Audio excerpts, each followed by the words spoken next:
کہ وہ اگر ہم سے لڑنا چاہتے ہیں تو ہم پھر ضرور لڑیں گے، ہم اس کے لیے تیار ہیں۔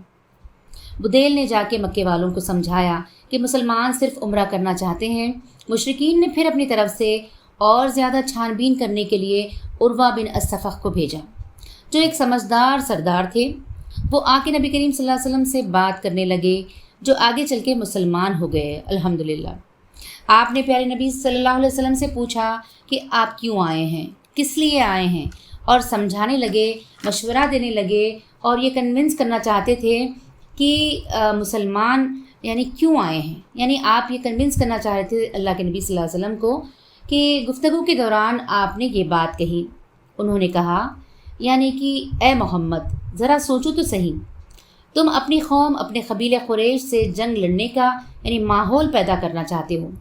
یہ جو تمہارے ساتھی ہیں، کمپینینس ہیں، سوچو اگر کل یہ تمہارے ساتھ یعنی تمہارا ساتھ چھوڑ دیں گے تو تمہارا انجام کیا ہوگا۔ جب صحابہ نے یہ سب سنا تو آپ لوگوں کے اندر بہت غصہ آیا، اور ابو بکر صدیق رضی اللہ تعالیٰ عنہ بہت زیادہ غصہ ہو گئے۔ عروہ بن مسعود نے ان تمام کمپینینس کا احترام دیکھا اور بڑے حیران رہ گئے، اور وہ جب واپس گئے تو مشرکین سے یہ کہا، لوگوں اللہ کی قسم میں ایران کے بادشاہ کسریٰ کے دربار کو دیکھ چکا ہوں، روم کے بادشاہ ہرقل کو بھی دیکھ چکا ہوں، حبشہ کے بادشاہ نجاشی کے دربار کو بھی دیکھ چکا ہوں، لیکن جو عزت محمد کی ان کے ساتھی کر رہے ہیں، میں نے وہ عزت و احترام وہ تعظیم نہ ایران کے بادشاہ کی دیکھی، نہ ایران کے بادشاہ کسریٰ کی دیکھی، نہ روم کے بادشاہ ہرقل کی دیکھی، اور نہ ہی کسی دربار میں دیکھی۔ اور کہا، لوگوں میں نے دیکھا کہ وہ محمد پہ جان نچھاور کرنے کے لیے تیار رہتے ہیں، اور کہا، لوگوں میرا مشورہ ہے ایسے جان نچھاور کرنے والوں کے ساتھ لڑنے کی کوشش مت کرو، کیونکہ ایسے جان نچھاور کرنے والے ساتھیوں کے ساتھ ہم لڑ نہیں سکتے۔ تو آپ دیکھیے یہ بہت زیادہ سمجھدار سردار تھے، اور وہ سمجھ گئے کہ جب ایسے جانشین ساتھی اللہ کے نبی صلی اللہ علیہ وسلم کے ساتھ موجود ہے، جو آپ کو یعنی بال بھی تھوڑا سا بھی تکلیف نہیں پہنچتے ہوئے دیکھ نہیں سکتے، تو یہ سمجھدار سردار سمجھ گئے کہ ایسے لوگوں کے ساتھ لڑنا بہت زیادہ خطرے کی بات ہے۔ پیارے نبی صلی اللہ علیہ وسلم نے یعنی سوچا کہ مکے سے سفیر آ رہے ہیں تو ہم بھی سفیر بھیجتے ہیں۔ اپنے داماد سے کہا کہ تم جاؤ، یعنی حضرت عثمان بن عفان رضی اللہ عنہ سے کہا کہ جاؤ اور مکے والوں سے ملاقات کرو، اور عثمان بن عفان رضی اللہ عنہ مکہ پہنچ گئے، اور آپ نے یعنی مشرکوں کو سمجھایا کہ ہم صرف یہاں پر عمرہ کریں گے، عمرہ کرنے کے لیے آئے ہیں، ہم جنگ کا ارادہ نہیں رکھتے، اور عمرہ کرنا چاہتے ہیں اور صرف عمرہ کر کے چلے جائیں گے۔ مکے والوں نے کہا، ہم سوچ کر جواب دیں گے۔ ان سے مکے والوں نے کہا، آپ طواف کر لیجئے، لیکن حضرت عثمان بن عفان رضی اللہ عنہ نے کہا، جب تک اللہ کے نبی طواف نہیں کریں گے میں بھی طواف نہیں کروں گا۔ سبحان اللہ، یہ اللہ کے نبی صلی اللہ علیہ وسلم کی تربیت تھی، یہ آپ صلی اللہ علیہ وسلم کے ساتھیوں کا یہ طریقہ تھا کہ اپنے لیڈر کی بہت زیادہ عزت کرتے تھے، اور بہت زیادہ مقام آپ لوگوں کے دلوں میں تھا۔ اور یہ سچے لیڈر کی نشانی ہے کہ جو فالوورز، جو ساتھی ان کے ہوتے ہیں، ان کے لیے جان نچھاور کرنے کے لیے تیار ہو جائیں۔ ہوا یہ کہ مشرکین نے چاہا کہ وہ پہلے مشورہ کریں گے اور عثمان بن عفان کو جواب دیں گے۔ ایز اے رزلٹ ہوا یہ کہ عثمان بن عفان رضوان اللہ یعنی رضی اللہ تعالیٰ عنہ کی مکے سے واپسی میں تھوڑی دیری ہو گئی، یعنی آپ کا ریٹرن میں تھوڑا لیٹ ہو گیا، اور یہ رومرز، یہ افواہ پھیل گئی، بہت زیادہ اسپریڈ ہو گئی کہ حضرت عثمان بن عفان رضی اللہ عنہ کو شہید کر دیا گیا، مکے والے یعنی انہیں ختم کر دیے ہیں۔ اور جب یہ افواہ مشہور ہوئی تو پیارے نبی صلی اللہ علیہ وسلم نے ایک درخت کے نیچے جو مقام حدیبیہ پر یعنی آپ لوگ رکے تھے، وہیں پر ایک درخت کے نیچے یعنی ایک بڑے ٹری کے نیچے بیعت لی، یعنی تمام لوگوں سے پرومس کیا کہ 1400 صحابہ کے ساتھ، اور کہا کہ بیعت کرو کہ حضرت عثمان بن عفان رضی اللہ عنہ کی جان کا بدلہ ہم لے کے رہیں گے۔ 1400 صحابہ نے بیعت لی، یعنی جسے بیعت الرضوان کہا گیا۔ اس کا مطلب یہ ہے کہ جو صحابہ اکرام اس بیعت میں شریک رہے، اللہ ان سے ہمیشہ کے لیے راضی ہو گیا۔ جنہوں نے بیعت الرضوان کی، اللہ کی طرف سے انہیں خاص یعنی بشارتیں ملی، یعنی گلیڈ ٹائڈنگز ملی، اللہ ان سے راضی ہو گیا ہے۔ سبحان اللہ، بعد میں پتہ چلا کہ جو افواہ، جو رومر حضرت عثمان رضی اللہ عنہ کی شہادت کے پھیل چکے تھے وہ بس افواہ ہی تھے، یعنی آپ صحیح سلامت یعنی اللہ کے نبی صلی اللہ علیہ وسلم کی طرف واپس آ جاتے ہیں۔ اور اب دوسرے سفیر مشرکوں کی جانب سے یعنی اللہ کے نبی صلی اللہ علیہ وسلم کے پاس آتے ہیں، ان کا نام سہیل بن عمرو تھا۔ جب سہیل سفیر بن کر آئے تو پیارے نبی صلی اللہ علیہ وسلم نے سہیل کو جب آتے ہوئے دیکھا تو آپ نے کہا سہیل آ رہے ہیں، تمہارا معاملہ آسان ہو جائے گا، کیونکہ سہیل کے نام سے نیک فعل لیا۔ سہیل کا مطلب تھا نرمی، آسانی۔ یعنی جب مشرکین نے سہیل کو بھیجا تو پیارے نبی صلی اللہ علیہ وسلم نے سہیل کا نام لیتے ہوئے کہا اب ایک رزلٹ آ جائے گا۔ تو آپ دیکھیے یہاں پر ایک ہمیں گائیڈنس ملتا ہے کہ ہم نیک فعل یعنی اچھی بات ہم کسی سے نکال سکتے ہیں، لیکن جس طرح سے ہمارے معاشرے میں عام رواج ہے کہ ہم اکثر کسی کے نام سے بدفعلی لیتے ہیں، یعنی برا انٹینشن ہم کسی کے رکھتے ہیں، یعنی اس طرح سے سپرسٹیشس میں بلیو کرتے ہیں کہ اگر کالی بلی کاٹ جائے راستہ تو یہ ہوگا۔ تو آپ دیکھیے اللہ کے نبی صلی اللہ علیہ وسلم نے ایسے بدشگنی لینے سے، ایسے سپرسٹیشس بلیف رکھنے سے ہمیں منع کیا ہے، لیکن نیک فعل لینے سے، اللہ سے اچھی امید رکھنے سے اللہ کے نبی صلی اللہ علیہ وسلم نے منع نہیں کیا۔ اور اب سہیل کے ساتھ بات چیت ہوئی اور ایک رزلٹ آ گیا۔ کفار اور مشرکین کے درمیان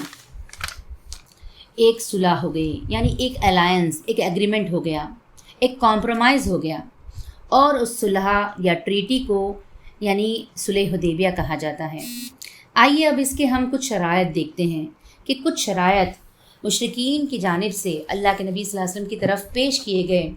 کہ یہ کنڈیشنز پہ ہی مسلمان یعنی مسلمانوں سے معاہدہ کیا جائے گا۔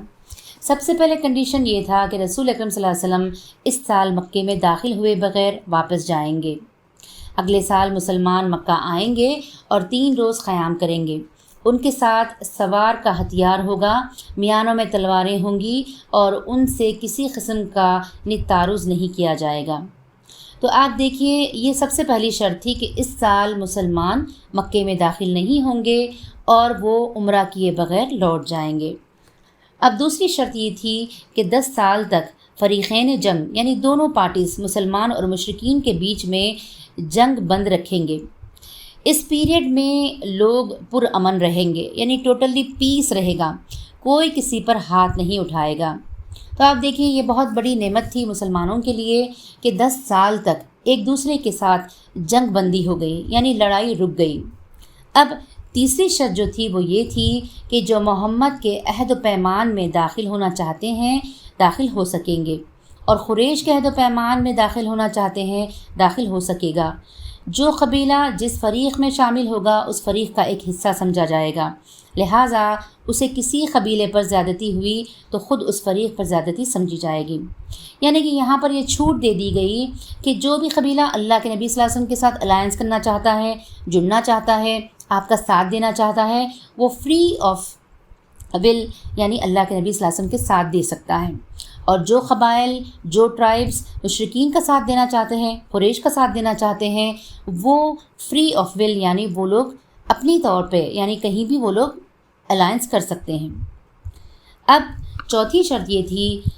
یعنی وہ زبردستی کی جو شرط تھی کہ قریش کا جو آدمی اپنے سرپرست کی اجازت کے بغیر یعنی بھاگ کر محمد صلی اللہ علیہ وسلم کے پاس جائے گا، محمد صلی اللہ علیہ وسلم اسے واپس کر دیں گے۔ لیکن محمد صلی اللہ علیہ وسلم کے ساتھیوں میں سے جو شخص پناہ کی غرض سے بھاگ کر قریش کے پاس آئے گا، قریش اسے واپس نہ کریں گے۔ تو آپ دیکھیے یہ بہت زیادہ زیادتی کی بات تھی اور یہ ناانصافی کی بات تھی۔ قریش نے کہا کہ اگر ہماری طرف سے کوئی بھاگ کر آپ کے پاس آ جائے تو آپ اسے بنا کچھ کہے واپس کر دیں گے، چاہے وہ آپ کے دین پہ آ جائے، چاہے وہ مسلمان بن جائے، لیکن آپ کے پاس سے اگر کوئی ہمارے پاس آئے گا تو ہم اسے واپس نہیں کریں گے۔ تو آپ دیکھیے اللہ کے نبی صلی اللہ علیہ وسلم نے اس زیادتی بھرے یعنی ایگریمنٹ کو قبول کیا۔ یہاں پر ایک ہمیں تعلیم ملتی ہے اللہ کے نبی صلی اللہ علیہ وسلم کے یعنی اس معاہدے سے کہ آپ نے یہاں پر جوش سے زیادہ ہوش سے کام لیا، اور تبلیغ اسی کا کام ہے، یعنی مطلب یہی ہے، مشن جو ہمارا ہے یعنی اللہ کے دین کو پھیلانا، اس میں جوش سے زیادہ ہوش کی ضرورت ہوتی ہے۔ اور اس صلح حدیبیہ میں بہت سارے رولز ہیں ہم امتیوں کے لیے۔ اس کے بعد آپ دیکھیں اللہ کے نبی صلی اللہ علیہ وسلم نے حضرت علی کو بلایا کہ تحریر لکھ دیں، یعنی کہ ایگریمنٹ لکھا جائے۔ یہ املا کرایا یعنی ڈکٹیشن کرایا، بسم اللہ الرحمن الرحیم۔ اس پر سہیل نے کہا ہم نہیں جانتے رحمان کیا ہے، آپ یوں لکھیے بسمک اللہم، اے اللہ تیرے نام سے۔ نبی کریم صلی اللہ علیہ وسلم نے حضرت علی رضی اللہ عنہ کو حکم دیا کہ یہی لکھو۔ تو آپ دیکھیے بار بار اللہ کے نبی صلی اللہ علیہ وسلم اپنے حکمت عملی سے، اپنی حکمت سے تمام کنڈیشنز کو قبول کر رہے ہیں۔ تو آپ دیکھیے اس کے بعد کے جو فوائد ہیں، اس کے بعد جو بینیفٹس مسلمان کو ملتے ہیں، ہم آگے انشاءاللہ اس کے اوپر گفتگو کریں گے۔ لیکن یہاں پر غور کرنے کی بات یہ ہے کہ اللہ کے نبی صلی اللہ علیہ وسلم ان تمام کنڈیشنز کو کیوں قبول کر رہے ہیں۔ اس کے بعد آپ صلی اللہ علیہ وسلم نے یہ ڈکٹیٹ کرایا کہ یہ وہ بات ہے جس پر محمد رسول اللہ نے یعنی صلح کی ہے۔ اس پر سہیل نے کہا اگر ہم جانتے کہ آپ اللہ کے رسول ہیں تو پھر ہم نہ تو آپ کو بیت اللہ سے روکتے اور نہ جنگ کرتے، لہٰذا آپ محمد بن عبداللہ لکھوائیے۔ تو آپ دیکھیے سہیل نے اللہ کے نبی صلی اللہ علیہ وسلم کو یعنی رسول ماننے سے انکار کر دیا۔ آپ نے فرمایا میں اللہ کا رسول ہوں اگرچہ تم لوگ جھٹلاؤ۔ پھر حضرت علی رضی اللہ عنہ کو حکم دیا کہ محمد بن عبداللہ لکھیں اور لفظ رسول اللہ مٹا دیں، لیکن حضرت علی رضی اللہ عنہ کو یہ گوارا نہیں ہوا اور آپ نے لفظ مٹانے سے انکار کر دیا، لہٰذا نبی کریم صلی اللہ علیہ وسلم نے خود اپنے ہاتھ سے یہ مٹا دیا۔ اس کے بعد پوری دستاویز لکھی گئی۔ آپ دیکھیے اس دستاویز لکھنے کے دوران ایک واقعہ ہوتا ہے۔ یہ واقعہ یہ ہے کہ ابھی صلح یعنی ٹریٹی لکھی جا رہی تھی کہ سہیل کے بیٹے، جو سہیل امبیسڈر بن کے، سفیر بن کے اللہ کے نبی صلی اللہ علیہ وسلم کے پاس آئے ہیں اور آپ کے ساتھ ایگریمنٹ ہو رہا ہے، ان کے ہی بیٹے ایمان لا لیتے ہیں اور ان کا نام ابو جندل ہے، اور ان کو بیڑیوں میں باندھ کر رکھا گیا تھا مکے میں، لیکن وہ کسی طرح اپنی بیڑیاں گھسیٹتے آ پہنچے۔ وہ زیر مکہ سے نکل کر آئے تھے، یعنی مکہ کے اندر سے وہ بھاگتے ہوئے آئے۔ انہوں نے یہاں پہنچ کر اپنے آپ کو مسلمانوں کے درمیان ڈال دیا۔ سہیل نے کہا یہ پہلا شخص ہے جس کے متعلق میں آپ سے معاملہ کرتا ہوں کہ آپ اسے واپس کر دیں۔ تو آپ دیکھیے نبی کریم صلی اللہ علیہ وسلم نے فرمایا ابھی تو ہم نے یعنی مکمل یہ الائنس یا ٹریٹی مکمل نہیں کیا ہے۔ اس نے کہا تب میں آپ سے کسی بات پر صلح ہی نہیں کروں گا، یعنی صلح کا کوئی معاملہ ہی نہ کروں گا۔ نبی کریم صلی اللہ علیہ وسلم نے فرمایا اچھا تو تم اس کو میری خاطر چھوڑ دو۔ اس نے کہا میں آپ صلی اللہ علیہ وسلم کی خاطر بھی نہیں چھوڑ سکتا۔ آپ صلی اللہ علیہ وسلم نے فرمایا نہیں اتنا تو کر دو۔ اس نے کہا سہیل نے کہا نہیں میں نہیں کر سکتا۔ پھر سہیل نے ابو جندل کے چہرے پر چانٹا رسیدہ اور مشرکین کی طرف واپس کرنے کے لیے ان کے کرتے کا گلا پکڑ کر گھسیٹا۔ ابو جندل رضی اللہ تعالیٰ عنہ نے زور زور سے چیخ کر کہا اور آپ کہنے لگے کہ مسلمانوں کیا میں مشرکین کی طرف واپس کیا جاؤں گا کہ وہ مجھے میرے دین سے متعلق فتنے میں ڈال دیں۔ یعنی بہت زیادہ ظلم ان کے اوپر ہو رہا تھا اور ابو جندل رضی اللہ تعالیٰ عنہ بہت زیادہ یعنی پریشان تھے اور اللہ کے نبی صلی اللہ علیہ وسلم کے سامنے آ گئے اور بہت زیادہ یعنی رونے لگے۔ رسول اکرم صلی اللہ علیہ وسلم نے فرمایا ابو جندل صبر کرو اور اسے باعث ثواب سمجھو، اللہ تمہارے لیے اور تمہارے ساتھ جو دوسرے مسلمان ہیں ان سب کے لیے کشادگی اور پناہ کی جگہ بنائے گا۔ ہم نے قریش سے صلح کر لی ہے اور ہم نے ان کو اور انہوں نے ہم کو اس پر اللہ کا عہد دے کر رکھا ہے، اس لیے ہم بد عہدی نہیں کر سکتے۔ سبحان اللہ۔ تو آپ دیکھیے یہاں پر اللہ کے نبی صلی اللہ علیہ وسلم کی یعنی جو آپ نے اس الائنس کا اور اللہ کو حاضر ناظر جان کر یہ الائنس کیا مشرکین سے، لیکن آپ نے اس کی بہت زیادہ یعنی اس کا پاس و لحاظ رکھا، جبکہ ایک مومن آپ کے سامنے آیا ہے، رو رہا ہے، گڑ گڑا رہا ہے کہ مجھے واپس نہیں جانا ہے، لیکن اللہ کے صلی اللہ علیہ وسلم یعنی جو بات مومن کی زبان سے نکلتی ہے وہ یعنی وعدہ خلافی، یعنی مومن وعدہ خلافی نہیں کر سکتا، لہٰذا اللہ کے نبی صلی اللہ علیہ وسلم نے ابو جندل کو صبر کرنے کی تلقین دی۔ اور ایک بات میری پیاری بہنوں یہاں پر ہمیں معلوم ہوتی ہے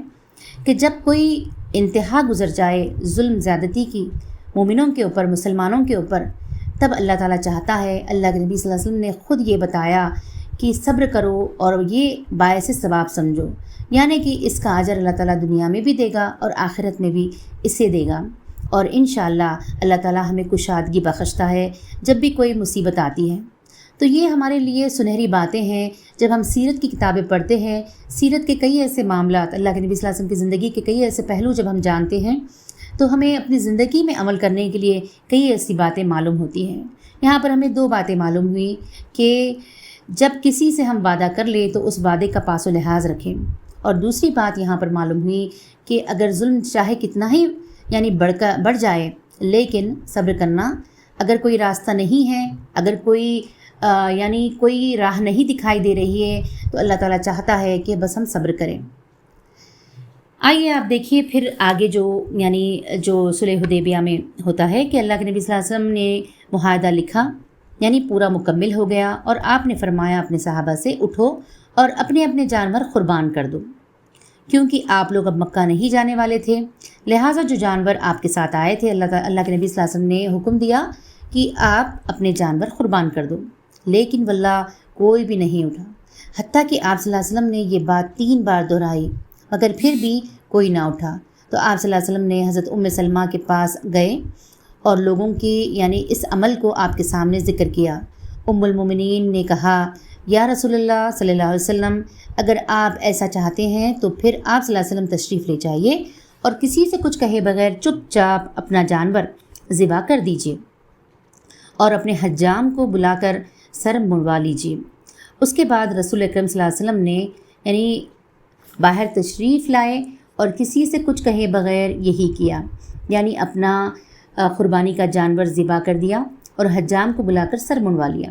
جب لوگوں نے دیکھا تو خود بھی اٹھ کر اپنے اپنے جانور ذبح کر دیا اور اس کے بعد باہم ایک دوسرے کا سر منڈنے لگے۔ تو آپ دیکھیے یہاں پر یہ معلوم ہوتا ہے ہمیں کہ جب ایک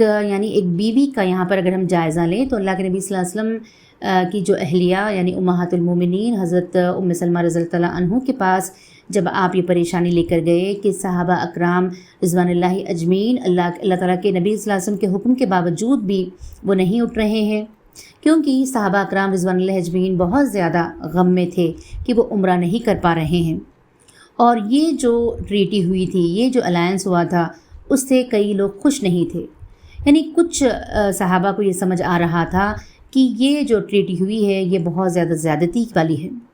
لیکن آپ صلی اللہ علیہ وسلم کی بیوی یعنی امہات المومنین حضرت ام سلمہ رضی اللہ عنہا نے یہ بہترین مشورہ دیا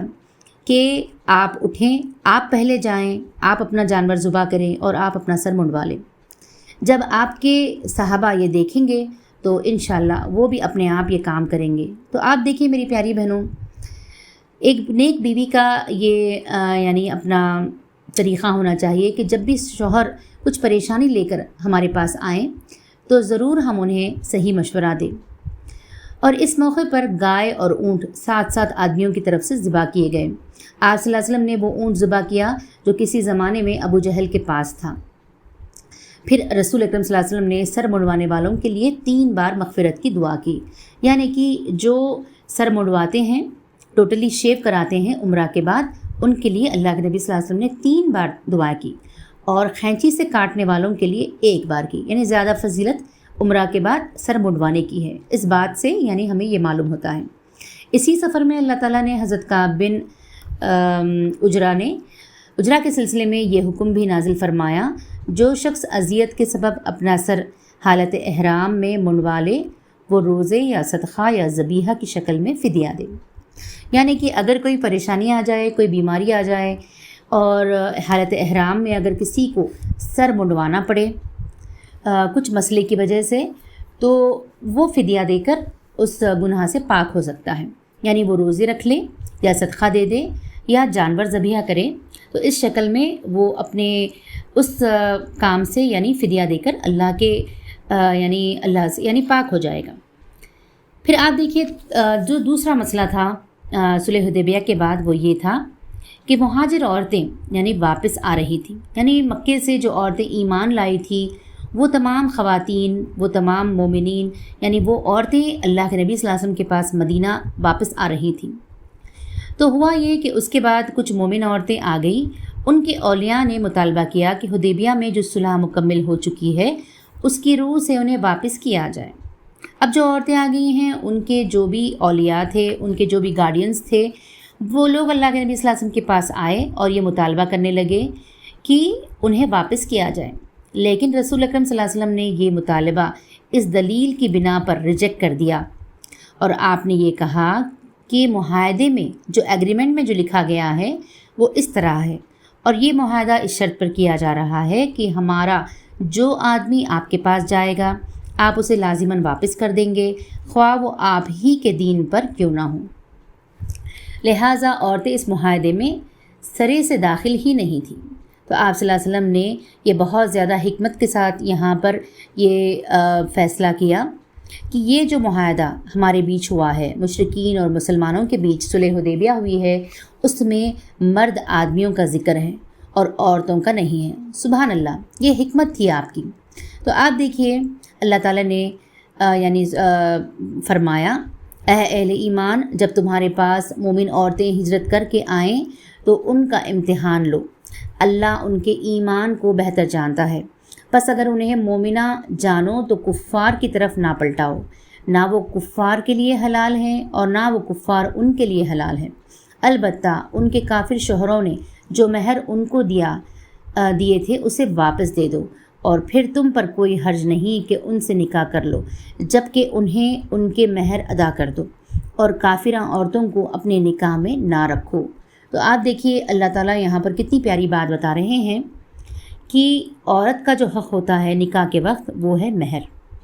یعنی یہاں پر اللہ تعالیٰ فرما رہے ہیں کفار کے پاس جب یہ عورتیں چھوٹ کر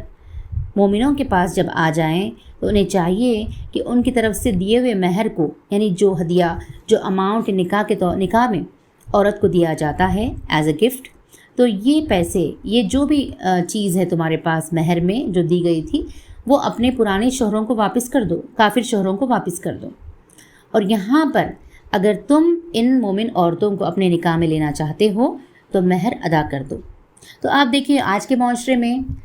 ہم کئی ایسی بیکار رسمیں رواجیں اپنی زندگیوں میں اپناتے ہیں، یعنی شادی شدہ جوڑا جو ہوتا ہے، جو کپل ہوتا ہے، وہ کئی ایسی چیزیں، کئی ایسی بیجا چیزیں جس سے کوئی شریعت کا دینا لینا نہیں ہے، ایسی چیزوں کو اپنایا جاتا ہے، ڈاوری لی جاتی ہے۔ لیکن یہاں پر اللہ تعالیٰ کا جو حکم ہے وہ یہ ہے کہ عورت کو اللہ تعالیٰ نے عزت بخشی ہے اور عورت کے مقام کو بڑھ چڑھ کر بتایا ہے، اور نکاح کے وقت عورت کے پروٹیکشن کے لیے، خواتین کے پروٹیکشن کے لیے اللہ تعالیٰ نے ایک اماؤنٹ فکس کیا ہے، یعنی کہ یہ فکسڈ اماؤنٹ نہیں ہے، لیکن جو بھی آپس میں پارٹیز اگر فکس کر لیں نکاح کے وقت تو وہ عورت کو نکاح کے طور پہ ہی، یعنی نکاح میں ہی دیا جانا چاہیے۔ تو یہ بہت زیادہ اہم بات ہے کہ عورت کے لیے اللہ تعالیٰ نے کئی ریزرویشنز رکھے ہیں، یعنی وہ نکاح کر کے بھی جب جاتی ہے تو وہ ایک گفٹ کے طور پہ اپنے شوہر سے کچھ پاتی ہے۔ سبحان اللہ، یہ ہمارے دین کی یعنی سب سے خوبصورت بات ہے۔ اس آیت کے نازل ہونے کے بعد جب کوئی مومن عورت ہجرت کر کے آتی تو رسول اللہ صلی اللہ علیہ وسلم اللہ تعالیٰ کے اس ارشاد کی روشنی میں اس کا امتحان لیتے۔ تو آپ دیکھیے آگے اللہ تعالیٰ قرآن میں فرماتے ہیں، اے نبی صلی اللہ علیہ وسلم، جب تمہارے پاس مومن عورتیں آئیں اور اس بات پر بیعت کریں کہ وہ اللہ کے ساتھ کسی چیز کو شریک نہ کریں گی، تو سب سے پہلی چیز انہیں جانچنے کی وہ یہ ہے کہ توحید، کیا وہ شرک کریں گی، کیا وہ مشرکہ ہے، کیا وہ ایک اللہ کو ماننے والی ہیں۔ تو اللہ تعالیٰ یہاں پر فرماتے ہیں اللہ کے ساتھ کسی کو شریک نہ کریں گی، چوری نہ کریں گی، زنا نہ کریں گی، اپنی اولاد کو قتل نہ کریں گی، اپنے ہاتھ پاؤں کے درمیان سے کوئی بہتان گھڑ کر نہ لائیں گی، اور کسی معروف بات میں تمہاری نافرمانی نہ کریں گی تو ان سے بیعت لے لو اور ان کے لیے اللہ سے دعائے مغفرت کرو، یقیناً اللہ غفور الرحیم ہے۔ سبحان اللہ۔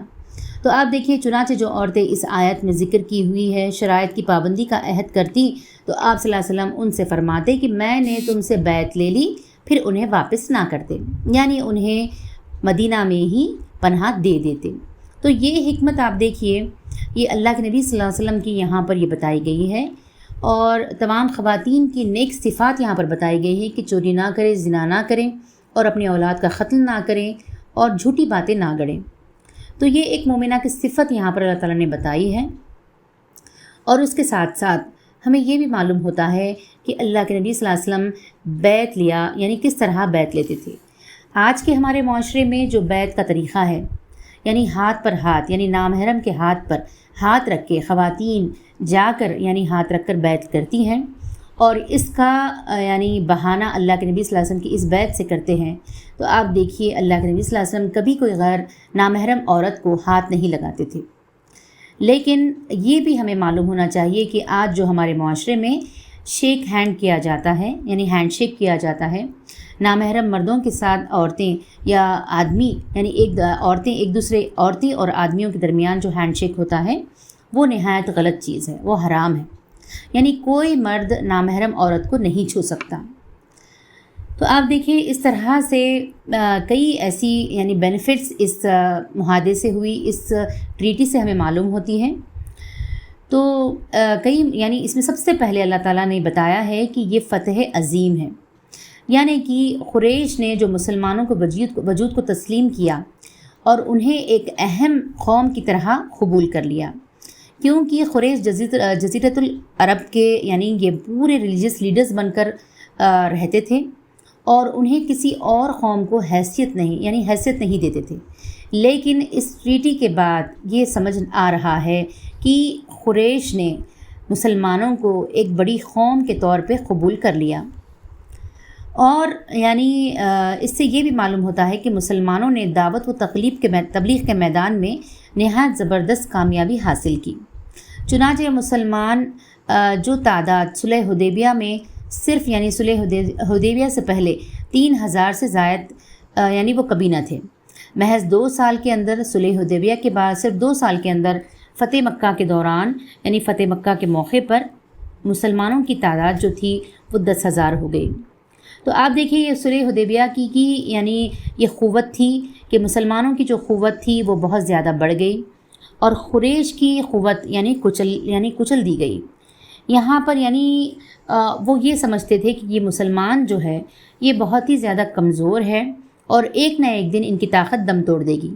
لیکن آہستہ آہستہ یعنی اسلامی دعوت میں یعنی اتنے آگے بڑھے مسلمان کہ الحمدللہ کچھ ہی 2 سالوں کے عرصے میں مسلمانوں کی تعداد یعنی بہت زیادہ بڑھ گئی۔ اور ایک بات یعنی یہاں پر ہمیں یہ بھی معلوم ہوتی ہے کہ جب صلح حدیبیہ ہو رہی تھی کہ حضرت عمر رضی اللہ تعالیٰ عنہ بہت زیادہ یعنی غمگین ہو گئے۔ تو آپ دیکھیے یہ بہت زیادہ یعنی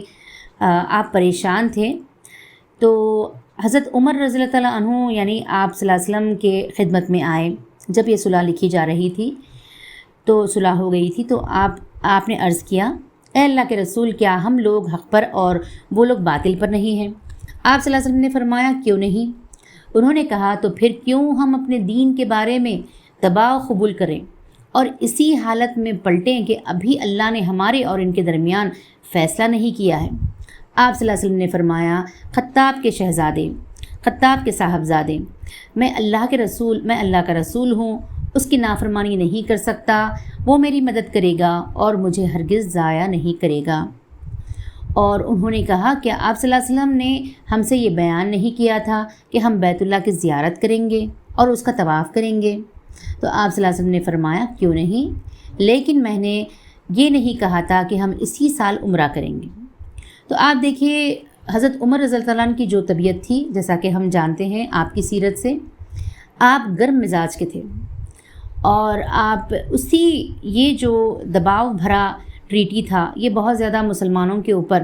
یعنی ایک پریشر کریٹ ہو گیا تھا۔ تو یہاں پر حضرت عمر رضی اللہ عنہ یہ قبول نہیں کرنا چاہتے تھے کہ ہم کیوں عمرہ کیے بغیر واپس چلے جائیں۔ لہٰذا حضرت عمر رضی اللہ عنہ غصے کی حالت میں ابو بکر صدیق رضی اللہ عنہ کے پاس پہنچتے ہیں، اور آپ یہی بات ان کے سامنے دہراتے ہیں۔ لیکن حضرت یعنی ابو بکر صدیق رضی اللہ عنہ کی طبیعت جو بہت زیادہ نرم تھی، آپ صلی اللہ علیہ وسلم نے یعنی آپ نے فرمایا، حضرت ابو بکر صدیق رضی اللہ عنہ نے فرمایا کہ آپ صلی اللہ علیہ وسلم کے رکاب تھامے رہو یہاں تک کہ موت آ جائے، یعنی آخری وقت تک ہم اللہ کے نبی صلی اللہ علیہ وسلم کا ساتھ دیں، کیونکہ خدا کی قسم آپ حق پر ہیں۔ تو یہ دیکھیے ایک توکل، اور یہ اس طرح کا یعنی جو ٹرسٹ ہوتا ہے ایک لیڈر کے اندر، یہ بہت زیادہ ضروری ہے۔ تو یہ ہم بار بار کمپینینس میں یہ دیکھتے ہیں کہ اللہ کے نبی صلی اللہ علیہ وسلم کے اوپر یقین اور آپ کے اوپر جو ٹرسٹ تھا وہ آخری وقت تک ان کے اندر قائم رہا الحمدللہ۔ تو آپ دیکھیے اس کے بعد جب یہ آیت نازل ہوئی سورہ یعنی اس میں اللہ تعالیٰ نے اس معاہدے کو، اس ٹریٹی آف حدیبیہ کو فتح مبین قرار دیا، اور جب یہ نزول ہوا تو رسول اکرم صلی اللہ علیہ وسلم نے حضرت عمر رضی اللہ عنہ کو بلایا اور یہ پڑھ کر سنایا، تو وہ کہنے لگے رسول اللہ کیا یہ فتح مبین ہے؟ تو آپ نے فرمایا ہاں۔ لیکن آپ دیکھیے یہاں پر اب غور کرنے والی بات جو ہے، حضرت عمر رضی اللہ تعالیٰ عنہ جو آپ نے یہ غلطی کی تھی، آپ نے اللہ کے صلی اللہ علیہ وسلم سے یعنی بیک آنسر کیا اور پوچھا کہ کیوں ہم عمرہ نہیں کر رہے ہیں، تو آپ کی آواز تھوڑی بڑی ہو گئی۔ تو میری پیاری بہنوں یہاں پر غور کرنے کی بات ہے، صحابہ اکرام رضوان اللہ اجمعین کا جو طریقہ تھا، آپ چھوٹی چھوٹی بات پہ بھی اللہ کے رسول صلی اللہ علیہ وسلم کی نافرمانی سے بہت زیادہ ڈرتے تھے، بہت زیادہ اللہ سے توبہ کرتے تھے۔ تو آپ یہاں پر فرماتے ہیں کہ اپنی آپ نے یہ جو غلطی کی تھی، خود ان کا بیان ہے کہ میں نے اس روز جو غلطی کی تھی اور جو بات کہہ دی تھی، اس سے ڈر کر میں نے بہت سے اعمال کیے، برابر صدقہ کیا، خیرات کرتے رہا اور روزے رکھتا رہا اور نماز پڑھتا رہا اور غلام آزاد کرتا رہا، یہاں تک کہ اب مجھے خیر کی امید آ گئی۔ تو آپ دیکھیے ہمیں بھی ڈرنا چاہیے، اگر ہم سے کوئی غلطی ہو جائے، اگر ہم نے کوئی اللہ کے نبی صلی اللہ علیہ وسلم کی نافرمانی کی، ہم نے اگر کبھی اپنی زندگی میں ان تعلیمات کو ٹھکرایا اور دنیا کی خواہش میں، دنیا لوگوں کے لیے اگر ہم نے ایسا کوئی کام کیا ہے، تو یہاں پر یہ ایک مثال ہے صحابہ اکرام رضوان اللہ اجمعین کی۔ اتنے بڑے فیصلے کے دوران آپ کی آواز تھوڑی سی اونچی ہو گئی اور آپ نے یہ پوچھا کہ کیوں اللہ کے نبی صلی اللہ علیہ وسلم ہم ان کا دباؤ قبول کر رہے ہیں۔ آپ نے بس اتنی ہی بات پوچھی اور آپ تھوڑا غصہ ہو گئے۔ تو آپ دیکھیے اس عمل کی وجہ سے آپ زندگی بھر توبہ کیے، زندگی بھر صدقہ اور خیرات کیے، جب تک کہ آپ کے دل کو سکون نہ ہو گیا۔ تو یہ عمل ہمارے اندر بھی ہونا چاہے، اگر ہم سے کوئی غلطی ہو جائے جانے انجانے، تو پھر ہمیں اللہ سے اچھی امید رکھنی چاہیے اور بہت زیادہ توبہ کرنا چاہیے۔ اب آئیے دیکھتے ہیں ایک مسئلہ تھا کہ کمزور مسلمان جو مکے میں رہ گئے تھے ان کا ایک مسئلہ پیش آیا، یعنی کہ جو مسلمان مکے میں رہ گئے تھے اور اس صلح کے تحت وہ مدینہ نہیں آ سکتے تھے، لیکن اکا دکا مسلمان جو بہت زیادہ پریشان اور جن کا حوصلہ بہت زیادہ بلند تھا وہ نکل کر آ گئے۔ رسول اکرم صلی اللہ علیہ وسلم مدینہ واپس تشریف لائے اور وہ آپ مطمئن ہو چکے تھے۔ اب مکے میں جو اذیتیں دی جا رہی تھیں، ایک شخص بھاگ کر مدینہ آ گیا، وہ یعنی ان کا نام تھا ابو البصیر رضی اللہ تعالیٰ عنہ، یعنی یہ صحابی تھے۔ وہ قبیلے ثقیف سے تعلق رکھتے تھے اور قریش کے یعنی دوست تھے، یعنی الائنس میں تھے۔ قریش نے ان کی واپسی کے لیے 2 آدمی بھیجے اور کہلوایا کہ ہمارے اور آپ کے درمیان جو عہد و پیمان ہوا ہے اس کی تعمیل کیجیے۔ نبی کریم صلی اللہ علیہ وسلم نے ابو البصیر سے یعنی ان کو حوالے کر دیا۔ لہٰذا اللہ کے نبی صلی اللہ علیہ وسلم یہاں پر ہمیں پھر دوبارہ دیکھتے ہیں کہ اللہ کے نبی صلی اللہ علیہ وسلم نے جو ایگریمنٹ ہوا تھا اس کا پاس لحاظ جاری رکھا، یعنی اسے توڑا نہیں۔ جو وعدہ آپ نے مشرکین سے کیا تھا اس کے ہی تحت آپ نے ابو البصیر کو واپس ان 2 یعنی سپاہیوں کے حوالے کر دیا۔ یہ دو سپاہی یعنی انہیں ہمراہ لے کر روانہ ہوئے اور ذوالحلیفہ پہنچ کر اترے اور کھجور کھانے لگے۔ ہوا یوں کہ ابو البصیر نے ایک شخص سے کہا، اے فلاں، خدا کی قسم میں دیکھتا ہوں کہ تمہاری یہ تلوار بڑی عمدہ ہے، یعنی آپ نے باتوں میں الجھا دیا۔ ابو البصیر نے ان 2 سپاہیوں میں سے ایک سپاہی کو باتوں میں الجھا دیا۔ اس شخص نے اسے نیام سے نکال کر کہا، ہاں واللہ یہ بہت عمدہ ہے، یعنی وہ تلوار کی تعریف کرنے لگے۔ میں نے اس کا بارہا تجربہ کیا ہے، یعنی بار میں نے اس تلوار سے کئی بار میں نے تجربہ کیا ہے۔ ابو البصیر نے کہا، ذرا مجھے دکھاؤ میں بھی دیکھوں۔ اس شخص نے ابو البصیر کو تلوار دے دی اور ابو البصیر رضی اللہ تعالیٰ عنہ نے تلوار لیتے ہی اسے مار کر ڈھیر کر دیا۔ تو آپ دیکھیے دوسرا شخص جو تھا ابو البصیر کے ساتھ، وہ بھاگ کر مدینہ آیا اور دوڑتا ہوا مسجد نبوی میں گھس گیا۔ رسول اکرم صلی اللہ علیہ وسلم نے اسے دیکھ کر فرمایا، یہ خوفزدہ نظر آتا ہے۔ وہ شخص نبی کریم صلی اللہ علیہ وسلم کے پاس پہنچ کر بولا، میرا ساتھی خدا کی قسم قتل کر دیا گیا ہے، یعنی ابو البصیر نے اسے قتل کر دیا ہے اور میں بھی قتل ہی کیا جانے والا ہوں۔ اتنے میں ابو البصیر رضی اللہ عنہ آ گئے۔ آپ بولے یا رسول اللہ، اللہ نے آپ صلی اللہ علیہ وسلم کا عہد پورا کر دیا ہے اور آپ نے مجھے ان کی طرف پلٹا دیا، یعنی آپ نے تو بھیج دیا، آپ کا تو کام ہو گیا، آپ نے جو وعدہ کیا تھا وہ آپ نے وعدہ پورا کر لیا، پھر اللہ نے مجھے اس سے نجات دے دی۔ رسول اکرم صلی اللہ علیہ وسلم یعنی بہت زیادہ پریشان ہو گئے، اور یہ دیکھ کر ابو البصیر سمجھ گئے کہ اب انہیں پھر کافروں کے حوالے کیا جائے گا، اس لیے وہ مدینہ سے نکل کر ساحل سمندر پر آ گئے، یعنی کہ وہ بھاگتے ہوئے وہاں سے مدینہ بھی چلے گئے۔ تو آپ نے یہ کہا کہ اے اللہ کے نبی، میں مکہ بھی نہیں جاؤں گا، تو لہٰذا وہ یعنی مدینہ سے نکل گئے۔ ادھر ابو جندل رضی اللہ تعالیٰ عنہ یعنی جو سہیل کے بیٹے تھے وہ بھی چھوٹ گئے، یعنی بھاگے اور ابو البصیر سے جا کر مل گئے۔ تو آپ دیکھیے جو مکے میں جو پریشان تھے، جو مسلمان جو مدینہ بھی نہیں جا سکتے تھے، جو بہت زیادہ یعنی لاچار اور پریشان تھے اس ٹریٹی کی وجہ سے، لیکن اللہ تعالیٰ نے انہیں راحت دی، اللہ تعالیٰ نے انہیں آسانیاں بخشی کیونکہ انہوں نے صبر کیا۔ تو اب دیکھیے یہ ہوتے ہوتے جو بھی مسلمان پریشان مکے میں رہتے وہ لوگ جا کر ابو البصیر اور ابو جندل کے فوج میں مل جاتے۔ ایک چھوٹی سی وہاں پر ایک یہ آرمی تیار ہو گئی، یعنی یہ قابل صحابہ تھے اور یہ لوگ مسلمانوں کے یعنی مکے والوں کے ظلم سے بہت زیادہ ستائے ہوئے تھے۔ انہوں نے اپنا گھر بار چھوڑا، اپنی رقم چھوڑی، اپنے تمام جائیداد کو چھوڑا، اپنے رشتہ داروں کو چھوڑا، اور ایمان کے لیے وہ اپنا گھر بار چھوڑ کر پریشان حال وہ ایک جگہ رہنے لگے۔ تو آپ دیکھیے یہاں پر یہ ہو گیا کہ یہ ہوتے ہوتے ایک چھوٹی سی یہ آرمی بن گئی۔ اب قریش کا جو بھی آدمی اسلام لا کر بھاگتا وہ ابو البصیر سے جا ملتا، یہاں تک کہ ان کی ایک جماعت اکٹھی ہو گئی۔ اس کے بعد ان لوگوں نے ملک شام آنے والے کسی بھی قریشی قافلے کا پتہ چلتا تو وہ اس سے ضرور چھیڑ چھاڑ کرتے اور قافلے والوں کو مار کر ان کا مال لوٹ لیتے۔